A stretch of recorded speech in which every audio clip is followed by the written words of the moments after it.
Eve was not just the first woman, she was the first mother.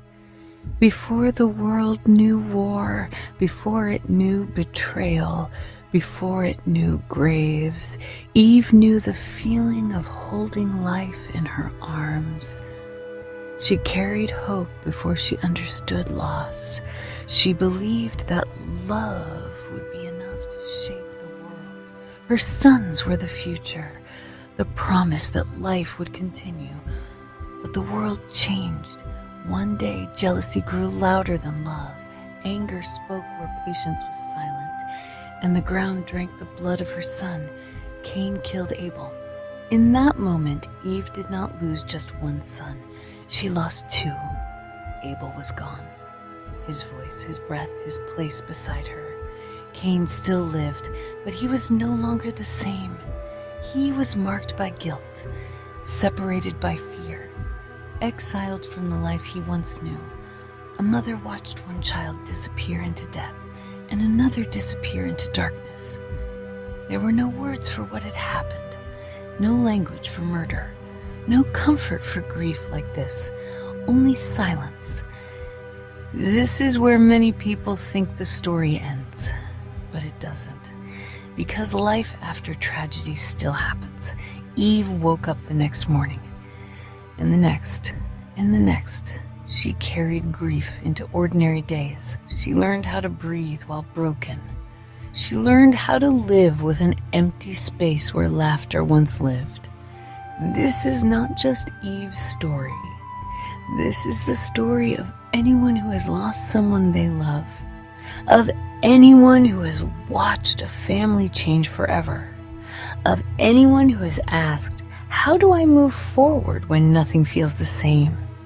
Eve lived with questions that had no answers. Why one son was taken? Why another became someone she could no longer reach?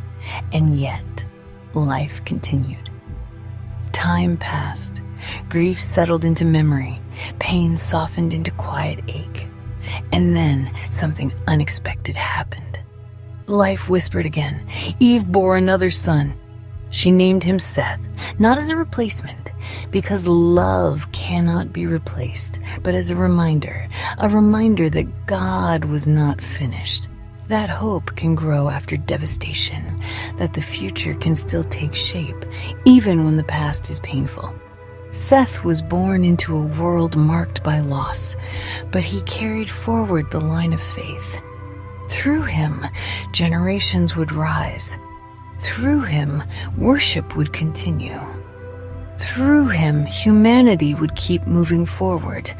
This is how God often works, not by erasing our pain, but by walking with us through it, not by pretending loss didn't happen, but by offering life alongside sorrow.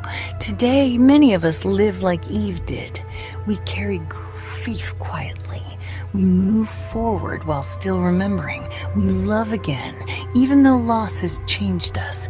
Faith is not always loud. Sometimes it is simply choosing to wake up and keep going. If you are grieving, if you have lost someone, something, or a version of your life, you are not weak for still feeling it. Remember Eve. She loved, she lost, and she lived on. She trusted that even after tragedy, God's whispers could still be heard, and they still are.